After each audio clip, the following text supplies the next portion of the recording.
ఆధ్యాత్మిక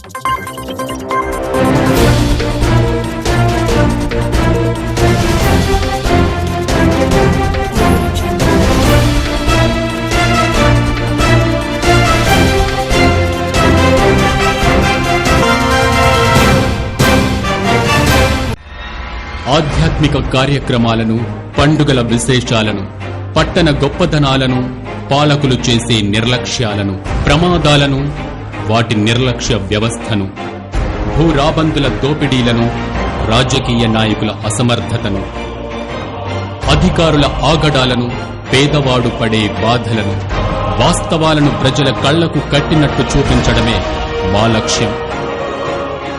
city cable news, ప్రజల చేతిలో ఆయుధం.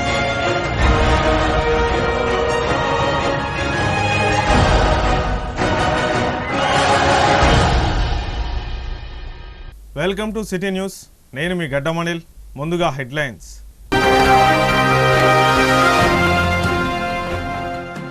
క్యాతన్పల్లి ఎంఎన్ఆర్ గార్డెన్స్ లో కాంగ్రెస్ పార్టీ మంచిర్యాల జిల్లా స్థాయి సర్వసభ్య సమావేశం. ముఖ్య అతిథిగా పాల్గొన్న టీపీసీసీ అధ్యక్షులు మహేష్ కుమార్ గౌడ్, మంత్రులు, ఎమ్మెల్యే, ఎమ్మెల్సీలు.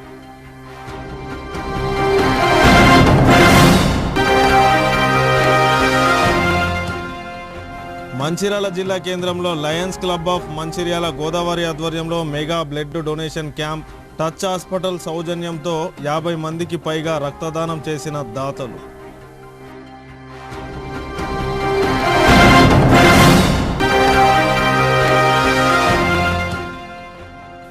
Kyathanpalli municipal chairperson, vice chairman ఎన్నికపై రేపటితోనైనా గ్రహణం వీడేనా?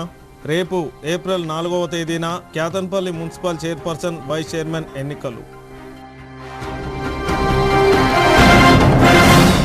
మంచిర్యాల జిల్లా క్యాతన్పల్లి ఎంఎన్ఆర్ గార్డెన్స్ లో ఈరోజు మంచిర్యాల జిల్లా స్థాయి కాంగ్రెస్ పార్టీ సర్వసభ్య సమావేశాన్ని నిర్వహించారు.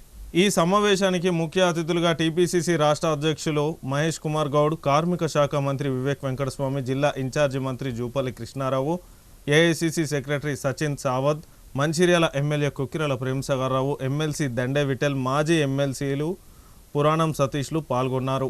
ఈ సందర్భంగా టీపీసీసీ రాష్ట్ర అధ్యక్షులు మహేష్ కుమార్ గౌడ్ మాట్లాడుతూ టీఆర్ఎస్ పాలనలో రాష్ట్రం అప్పుల పాలైందని, పార్టీ నిర్బంధ పాలనలో కాంగ్రెస్ పార్టీ నాయకులు, కార్యకర్తలు చాలా ఇబ్బందులు పడ్డారని, అక్రమ కేసులు కాంగ్రెస్ పార్టీ వారు అనుభవించారని అన్నారు. దేశంలో కాంగ్రెస్ పార్టీకి గొప్ప చరిత్ర ఉందని, కార్యకర్తల వల్లే ఈరోజు కాంగ్రెస్ పార్టీ రాష్ట్రంలో అధికారంలోకి వచ్చిందని అన్నారు. కేసీఆర్ హయాంలో ఎన్ని లక్షల అప్పులు దాటిందని, అప్పులకు వడ్డీలు ఇప్పటి వరకు రాష్ట్ర ప్రభుత్వం చెల్లిస్తూనే ఉందని అన్నారు. మంత్రి వివేక్ వెంకటస్వామి మాట్లాడుతూ కాంగ్రెస్ పార్టీలో సీనియారిటీ ప్రాతిపాదికనే పదవులు ఇస్తున్నారని, పార్టీ కోసం పనిచేసే వ్యక్తులకు కాంగ్రెస్ అండగా ఉంటుందని అన్నారు. గ్రూప్ రాజకీయాలు పక్కకు పెట్టి పార్టీ కోసం పనిచేయాలని తెలిపారు. మంచిర్యాల నియోజకవర్గ ఎమ్మెల్యే ప్రేమసాగర్రావు మాట్లాడుతూ, ఒకటి గుర్తుపెట్టుకోండి, ప్రభుత్వం వేరు, పార్టీ వేరు. పార్టీ కార్యవర్గానికి సంబంధించిన మట్టుకు 10 సంవత్సరాలు రాక్షస పాలన ఎదుర్కొని ఎవరైనా తిండి ఉన్నా లేకున్నా ఉపవాసం ఉండి కాంగ్రెస్ జెండా పట్టుకొని తిరిగామని, జిల్లాలో మాపై చాలా కేసులైనా కూడా 10 సంవత్సరాలు కాంగ్రెస్ పార్టీలో కార్యకర్తలు తిరిగినా కూడా సముచిత స్థానం రాకపోతే మాత్రం వచ్చే ఎన్నికల్లో కరడుగట్టిన కాంగ్రెస్ కార్యకర్తలు కాంగ్రెస్ పార్టీని ఓడించడానికి సిద్ధంగా ఉన్నారని ఎమ్మెల్యే ప్రేమసాగర్రావు అన్నారు. ఈ కార్యక్రమంలో మంచిర్యాల జిల్లా కాంగ్రెస్ పార్టీ ప్రజా ప్రతినిధులు, నాయకులు, కార్యకర్తలు తదితరులు పాల్గొన్నారు.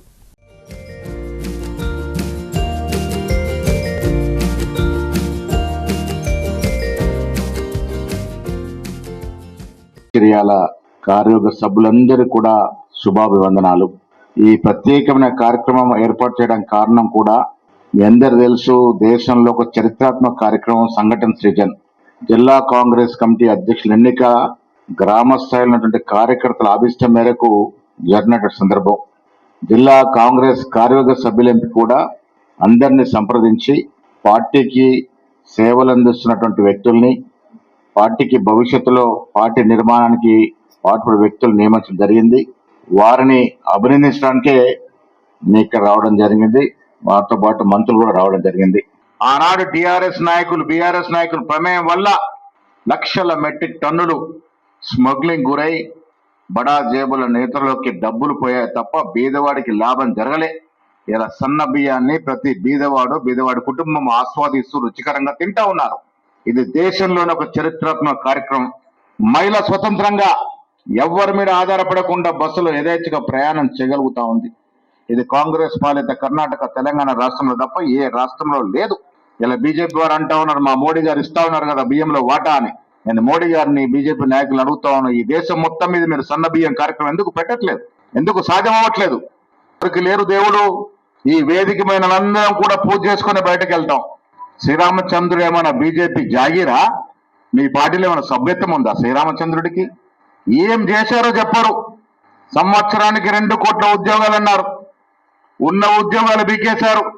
ఉన్న పబ్లిక్ సెక్టర్ యూనిట్లని మూసేశారు. ఎల్ఐసి లాంటి సంస్థల్ని అమ్మజూపుతా ఉన్నారు. ఎయిర్ ఇండియా అమ్మేశారు. రకరకాల ఆనాడు ఇందిరాగాంధీ మొదలుకొని మన్మోహన్ సింగ్ గారు వరకు పెట్టినటువంటి పబ్లిక్ సెక్టర్ యూనిట్లన్నీ కూడా మూతపడతా ఉన్నాయి, లేకుండా అమ్ముడుపోతా ఉన్నాయి. ఇది మోడీ నిర్వాహకం. 2 కోట్ల ఉద్యోగాల గురించి మాట్లాడరు. 12.5 ఏళ్లుగా వారు ప్రజలకు ఏం చేసిందో చెప్పరు. కిరోసిన్, డీజిల్ ధరలు ఎందుకు పెరిగినా చెప్పరు. ఎన్నికలు వస్తే మాత్రం శ్రీరామచంద్రుడు కావాలి, హనుమంతుడు కావాలి, వాళ్ళ పేర్లు జపం తప్ప ప్రజలకు పనిచేసే పాపాన పోలే. ఇవాళ కూడా అదే మాటలు చెప్తా ఉన్నారు. నేను మీ ద్వారా ప్రజలకు విజ్ఞప్తి చేస్తా ఉన్నాను. మనకు కావలసింది మన జీవితం బాగుపడడం. మనకు కావలసింది మన పిల్లలకు ఉద్యోగాలు, మన పిల్లల జీవితాలు బాగుపడడం. దేవుడు అందరింట్లో ఉంటాడు. దేవుడు చోట దేవుడు ఉండనియండి. మన పిల్లలకి ఎవరైతే విద్యా అవకాశాలు ఇస్తారో, మన పిల్లలకి ఎవరైతే ఉద్యోగ అవకాశాలు ఇస్తారో, మన జీవన బతుకులు పెరగడానికి ఏ పార్టీతో బాగుపడుతుందో ఆ పార్టీతోనే ఉందాం. ఆ పార్టీ కేవలం కాంగ్రెస్ పార్టీ మాత్రమే. ఆనాడు ఇందిరాగాంధీ మొదలుకొని వాళ్ళ రాహుల్ గాంధీ వరకు బీద ప్రజల సంక్షేమ ధ్యేయంగా పనిచేస్తున్నటువంటి కాంగ్రెస్ పార్టీ. అందరు నాయకులు చెప్పినట్టు కాంగ్రెస్ కార్యకర్తలకు అందరినీ కూడా గుర్తింపు చేసే అవసరం ఉన్నది. నేను స్వయంగా చూశాను.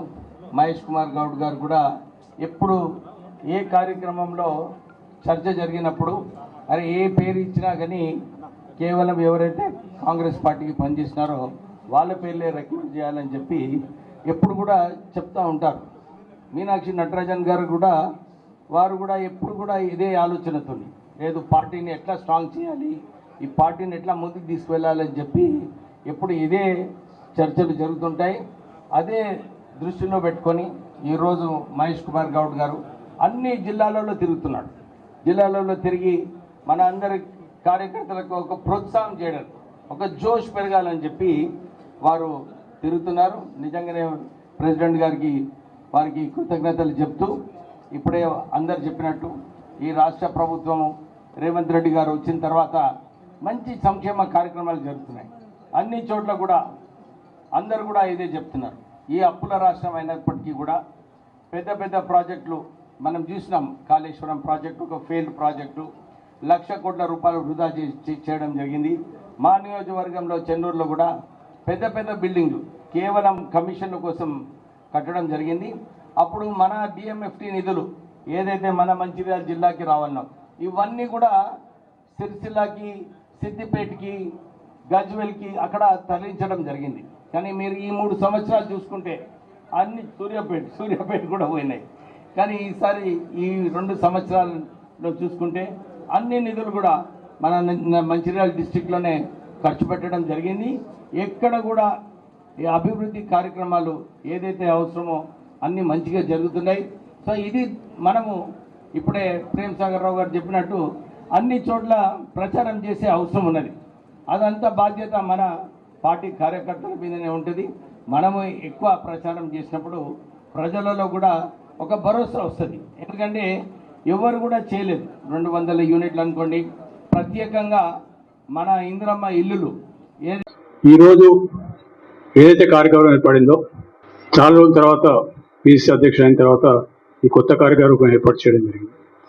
ఈ సందర్భంగా అధ్యక్ష వారికి ఒకటే సందేశం అనుకోండి, మాకు ఇక్కడున్న ఇబ్బంది కాబట్టి మీకు వాస్తవాలు చెప్పదలుచుకున్నాను. ఒకటి గుర్తుపెట్టుకోండి, మీరు ప్రభుత్వం వేరు, పార్టీ వేరు. ఎప్పుడైనా కూడా సరే ప్రభుత్వంలో ఎమ్మెల్యేలు అవసరాలు పంచేట్లు ఉంటాయి కాబట్టి జరిగినాయి. కానీ పార్టీ కార్యవర్గానికి సంబంధించిన మట్టుకు 10 సంవత్సరాలు రాక్షస పాలన ఎదుర్కొని ఎవరైతే ఉన్నా తిండి ఉన్నా లేకున్నా ఉపవాసం ఉండి ఒక్క పూట తిని వాళ్ళ జెండా పట్టుకొని పార్టీ కోసం తిరిగిండ్రు. అదేవిధంగా వాళ్ళ పరిస్థితి ఒకరొకరు నా మీదనే 26 కేసులు పెట్టింది. అట్లా జిల్లాలో చాలా మంది మీద కేసులు ఉన్నాయి. కేసులు ఉన్నప్పుడు కేసులకు భయపడకుండా మేము చేసుకుంటూ పోయాను.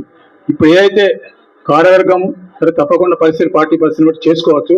కానీ జెండా బట్టి తిరిగిన కాంగ్రెస్ పార్టీ కార్యకర్తలు 10 సంవత్సరాల నుంచి ఎవరైతే తిరిగిన 10 సంవత్సరాలు 20 సంవత్సరాల నుంచి వాళ్ళకు మాత్రం సరైన సముత్థానం ఇచ్చి వాళ్ళని గౌరవించకపోతే వచ్చే ఎన్నికలలో ఒకటి మాత్రం గుర్తుపెట్టుకోండి, ఇలా ఎప్పుడైనా కూడా కాంగ్రెస్ పార్టీ కార్యకర్తలు కరడుగట్టిన కాంగ్రెస్ పార్టీ కార్యకర్తలు పనిచేసినప్పుడు మాత్రమే ఈ రాష్ట్రంలో కాంగ్రెస్ పార్టీ అధికారంలోకి వస్తుంది.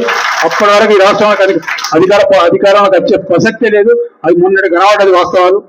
ఇవాళ గర్వంగా చెప్తున్నా ఈరోజు మంచిర్యాల జిల్లా అధ్యక్షులు మా వైపు సురేఖ గారు ఉన్నప్పుడు ఆ జిల్లాలో ఇప్పుడు 4 గెలిచిన ఇక్కడ 3 ఎమ్మెల్యేలు మేము గెలిచాం. ఇప్పుడు చెన్నూరు మన ఖానాపూర్ కూడా జన్నారం మండలి ఇక్కడనే ఉంటది. జన్నారం మండలి వచ్చే వరకు మన బొజ్జు అవుతుంది 3000 మైనస్, జన్నారం మండలి 6000 ప్లస్ వస్తే 3000 బొజ్జు గెలిచిండు. ఈ రకంగా జరిగింది. మరి మిగతా జిల్లాలలో 6 సీట్లు ఓడిపోయినాం. దానికి కారణం ఎవరో కాంగ్రెస్ పార్టీ నిర్మాణం ఇక్కడ ఉందా లేదా అనేది మీరు చూసుకోవచ్చు. దానికి ఎవరెవరు ఏమేం చేసిండ్రు అన్ని కార్యక్రమాలు చేసుకుంటూ వచ్చినాం. రేపు ప్రభుత్వంలో కానీ అధ్యక్షుడు గారిని కోరేది ఒకటి, ఇన్ఛార్జ్ మంత్రి గారిని కోరేది ఒకటే. అధ్యక్షుల వారిని ఇన్ఛార్జ్ మంత్రి కోరి సముచిత స్థానం ఎవరైతే పార్టీ కోసం కష్టపడి పనిచేసిండ్రు ఇవాళ వచ్చే కొత్తగా వచ్చిన వాళ్ళు, ఎలక్షన్ ముందు వచ్చిన వాళ్ళు, ఎలక్షన్ తర్వాత వచ్చిన వాళ్ళు వచ్చి వేదికల మీద కూర్చొని వీళ్ళ మీద ప్రయత్నం చేస్తే కాంగ్రెస్ పార్టీ బతకదు. మీరు గుర్తుపెట్టుకోండి. ఇప్పుడు వచ్చిన వాళ్ళు ఎవరైనా కూడా వాళ్ళు పార్టీ మీద ప్రేమతోడో లేకపోతే పార్టీకి పనిచేద్దాం రాలే. వాళ్ళు వచ్చింది స్వచ్ఛంగా అధికారం ఉంది కాబట్టి వచ్చారు, అధికారం ఉన్నది కాబట్టి వచ్చినప్పుడు. అధికారం లేకపోతే రేపు అధికారం మార్పిడి జరుగుతుంది అనుకుంటే ఎవరు ఉంటారు? మళ్ళీ మిగిలిన కాంగ్రెస్ పార్టీ కార్యకర్తలు ఎవరైతే 20-15 సంవత్సరాల నుంచి పనిచేస్తున్నారో వాళ్ళే ఉంటారు, వాళ్ళే పనిచేస్తారు. వాళ్ళని దృష్టి పెట్టుకొని ఒకటే చెప్తున్నాం, పార్టీకి పనిచేసిన గౌరవించండి, వాళ్ళని గుర్తించండి, వాళ్ళకు వాళ్ళకు సరైన అవకాశాలు ఇవ్వండి. నామినేటెడ్ పదవులు కానీ లేకపోతే పార్టీ పదవులు కానీ అవకాశం ఇవ్వండి. ఈ కార్యక్రమాన్ని గ్రామీణ ప్రాంతంలో కానీ పట్టణ ప్రాంతం ప్రతి ఇంటికి ఈ కార్యక్రమం చేసిన ఈ గ్యాస్ కానీ లేకపోతే ఈ కరెంట్ కానీ, కరెంట్ యూనిట్లు మా నియోజకవర్గంలో దాదాపు 99% 200 యూనిట్ల కరెంటు అందిపోయింది. ఇంకొక కొన్ని మిగిలిన గ్రామానికి ఒకరిని అవి కూడా అయిపోతాయి. అదేవిధంగా రుణమాఫీ దగ్గర కూడా నాకు లిస్ట్ ఉన్నది. ఎందరికి మాఫ్ అయినా ఎందరికి మాఫ్ కాలేదు. మాఫ్ అవ్వడానికి కారణాలు ఏంటి? మాఫ్ కావడానికి కొన్ని ఫ్రాడ్ ఉన్నాయి, కొన్ని ఇవి ఉన్నాయి. ఇట్లా రైతు భరోసా విషయంలో కూడా కొంచెం ఇబ్బంది ప్రజలలో మాట్లాడుతున్నారు. దాన్ని తిప్పి కొట్టాల్సిన అవసరం ఖచ్చితంగా కాంగ్రెస్ పార్టీ కార్యకర్తలకు, నాయకులకు అందరికీ ఉన్నది. మరొకసారి ఇన్ఛార్జ్ మంత్రులకు, పీసీ అధ్యక్షునికి ఎక్కువ మాట్లాడడానికి టైం చాలా మందిని మాట్లాడారు. వాళ్ళందరి గురించి నా విన్నపం ఏంటంటే, కాంగ్రెస్ పార్టీలు పనిచేసిన వాళ్ళు 10 సంవత్సరాలు ఉమ్మడి జిల్లాలో ఎవరు లేకపోతే చేయబడినప్పుడు పనిచేసిన వాళ్ళు వాళ్ళని గుర్తించండి, వాళ్ళకి న్యాయం చేయండి. వాళ్ళకి నామినేట్ పదవులు కానీ పార్టీ సిస్టమ్ కానీ వాళ్ళు న్యాయం చేసినప్పుడు మాత్రమే రేపు వచ్చే ఎన్నికల్లో కాంగ్రెస్ పార్టీ బతుకుతుంది, కాంగ్రెస్ పార్టీ పనిచేస్తుంది. తప్పితే మీరు అనుకున్నట్టు వచ్చిన వాళ్ళు ఎవరు చెప్తే పనిచేస్తే ఈరోజు కాంగ్రెస్ పార్టీ కార్యకర్తలు ఏంటంటే ఐడియాలజీని నొంట కొట్టుకున్నారు. కాంగ్రెస్ పార్టీ ఇచ్చిపెట్టి కాంగ్రెస్ పార్టీ ఇచ్చిపెట్టి పోరు. అందుకోసం వాళ్ళకు అది ఒక రకమైన నష్టం జరుగుతుంది అనిపిస్తుంది. ఆ నష్టం జరగకుండా కాపాడాలని కోరుతూ మంచిర్యాల జిల్లా కేంద్రంలోని Lions club of Mancherial Godavari అధ్యక్షులు మట్టపల్లి సంపత్ రావు ఆధ్వర్యంలో టచ్ హాస్పిటల్ సౌజన్యంతో మెగా బ్లడ్ డొనేషన్ క్యాంపును ఏర్పాటు చేయడం జరిగింది. బ్లడ్ డొనేషన్ క్యాంపును ప్రారంభించిన మంచిర్యాల కార్పొరేషన్ మేయర్ ధర్ని మధుకర్ మాట్లాడుతూ జిల్లా కేంద్ర ఆసుపత్రిలో రక్త నిల్వలు సమృద్ధిగా ఉన్నప్పుడే తలసేమియా వ్యాధిగ్రస్తులకు కానీ, ప్రమాదాల బారిన పడిన వారికి కానీ, గర్భిణీ స్త్రీలకు కానీ అవసరమైనప్పుడు రక్తం అందివ్వగలుగుతామని, దీనికోసం స్వచ్ఛంద సంస్థలు, హాస్పిటల్స్ యాజమాన్యాలు, ఇతరులు ఎవరైనా రక్తదాన శిబిరాలు ఏర్పాటు చేసి రక్త నిల్వలు పెంచేలా చర్యలు తీసుకోవాలని కోరారు. Lions club of Mancherial Godavari అధ్యక్షులు మట్టపల్లి సంపత్రావు మాట్లాడుతూ లయన్స్ క్లబ్ ఆఫ్ గోదావరి ఆధ్వర్యంలో టచ్ హాస్పిటల్ యాజమాన్యాన్ని సంప్రదించగా వెంటనే స్పందించి 50 మంది రక్తదాతలు రక్తదానం ఇవ్వడానికి సిద్ధమయ్యారని, ఈరోజు రక్తదాన శిబిరాన్ని ఏర్పాటు చేయడం జరిగిందని అన్నారు. జిల్లా కేంద్రంలో హాస్పిటల్ యాజమాన్యాలు రక్తదాన శిబిరాలు ఏర్పాటు చేయాలని కోరారు. ఈ కార్యక్రమంలో మున్సిపల్ కార్పొరేషన్ డిప్యూటీ మేయర్ సల్ల Ramya Mahesh, division corporator Saini Sravanthi Kishore, lions club of Godavari secretary CH Srinivas, treasurer Sunil Kumar, lions club సభ్యులు V Madhusudan Reddy, K Surender, Balaji, Sudhakar Rao, Gurrala Chakradhar Rao, Kasala Srinivas, Chanduri Mahender, touch hospital వైద్యులు, సిబ్బంది తదితరులు పాల్గొన్నారు.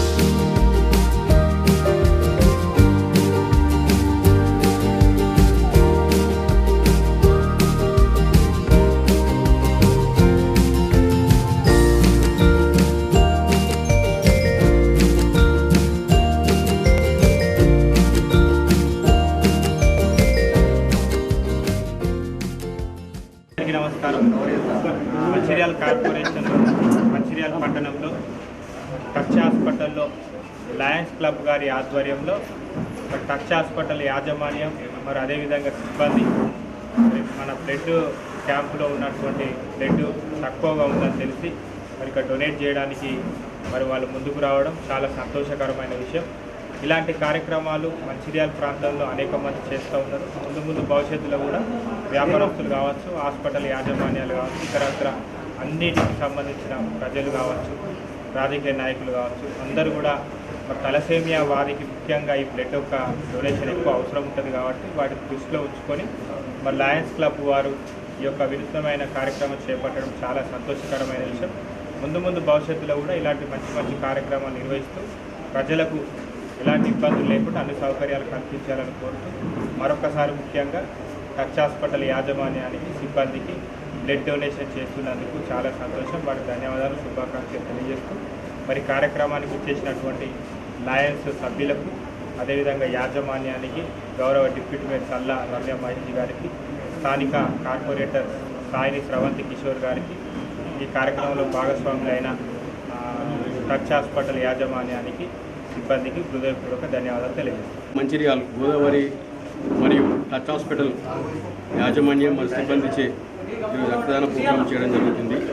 దీనికి సంబంధించి మా స్టాఫ్ టచ్ హాస్పిటల్ యాజమాన్యం మరియు సిబ్బంది కూడా దాదాపు 50కి పైగా సభ్యులు వారి స్వయంగా బ్లడ్ ఇవ్వడానికి సిద్ధమై మనం తెలియజేయడం జరిగింది. దాంట్లో భాగంగా మేము Lions club of Mancherial Godavari తరఫున ఈ అంతమందికి మేము బ్లడ్ డొనేషన్ క్యాంప్ ఏర్పాటు చేసి ఈరోజు మంచిర్యాల పుర ప్రముఖుల్ని పిలిచి మేయర్ గారిని, డిప్యూటీ మేయర్ గారిని, ఈ మన వార్డు సంబంధించిన కార్పొరేటర్స్ని మరియు మా Lions club of Godavari Mancherial సభ్యులందరూ పాల్గొని ఈ ప్రోగ్రాన్ని దిగ్విజయం చేసినందుకు మీ అందరికీ చాలా థ్యాంక్స్. మంచిర్యాల జిల్లా Kyathanpally municipal chairperson, vice chairman ఎన్నికపై ఏర్పడిన ఉత్కంఠ రేపటితోనైనా గ్రహణం వీడి ఎన్నికలు సజావుగా జరుగుతాయా లేదా అని ప్రజలు చర్చించుకుంటున్నారు. ఈ నేపథ్యంలో 2 సార్లు వాయిదా పడిన మున్సిపల్ చైర్మన్, వైస్ చైర్మన్ ఎన్నికలు హైకోర్టు జోక్యంతో రేపు ఏప్రిల్ 4వ తేదీన ఎన్నికలు నిర్వహించాలని రాష్ట్ర ఎన్నికల సంఘం అధికారులకు నోటీసులు జారీ చేసింది. ఇరు పార్టీల బాహాబాహీలు చూసుకుంటే కాంగ్రెస్కు ఇండిపెండెంట్ కలుపుకొని 8 స్థానాలు, టీఆర్ఎస్ 10, సిపిఐ 4 స్థానాలు సాధించాయి. కాగా క్యాతన్పల్లి మున్సిపల్ కౌన్సిలర్ల ప్రమాణ స్వీకారం సమయంలో అధికారులు మీడియాను అనుమతించలేదు. దీంతో రేపు నిర్వహించే చైర్మన్, వైస్ చైర్మన్ ఎన్నికలకు కూడా మీడియా ప్రతినిధులను సమావేశ మందిరానికి అనుమతిస్తారా లేదా అనేది వేచి చూడాల్సిందే. రేపు నిర్వహించే ఎన్నికలు రామగుండం సిపి ఆదేశాల మేరకు ఉదయం 6 గంటల నుండి 144 సెక్షన్ అమల్లో ఉంటుందని తెలిపారు. ప్రజలందరూ సహకరించాలని బెల్లంపల్లి ఏసీపీ కిరణ్ కుమార్ తెలిపారు. వార్తలు ముగించే ముందు హెడ్లైన్స్ మరొకసారి. క్యాతన్పల్లి ఎంఎన్ఆర్ గార్డెన్స్లో కాంగ్రెస్ పార్టీ మంచిర్యాల జిల్లా స్థాయి సర్వసభ్య సమావేశం. ముఖ్య అతిథిగా పాల్గొన్న టీపీసీసీ అధ్యక్షులు మహేష్ కుమార్ గౌడ్, మంత్రులు, ఎమ్మెల్యే, ఎమ్మెల్సీలు.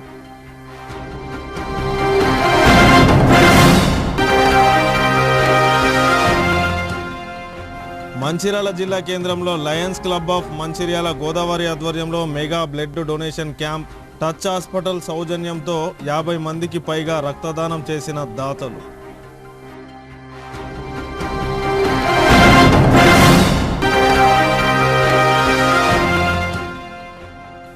Kyathanpalli municipal chairperson, vice chairman ఎన్నికపై రేపటితోనైనా గ్రహణం వీడేనా? రేపు ఏప్రిల్ 4వ తేదీన Kyathanpally municipal chairperson, vice chairman ఎన్నికలు. సిటీ న్యూస్ ఇంతటితో సమాప్తం. తిరిగి ప్రసారమయ్యే సిటీ న్యూస్లో మళ్ళీ కలుసుకుందాం. అంతవరకు సెలవు. నమస్కారం.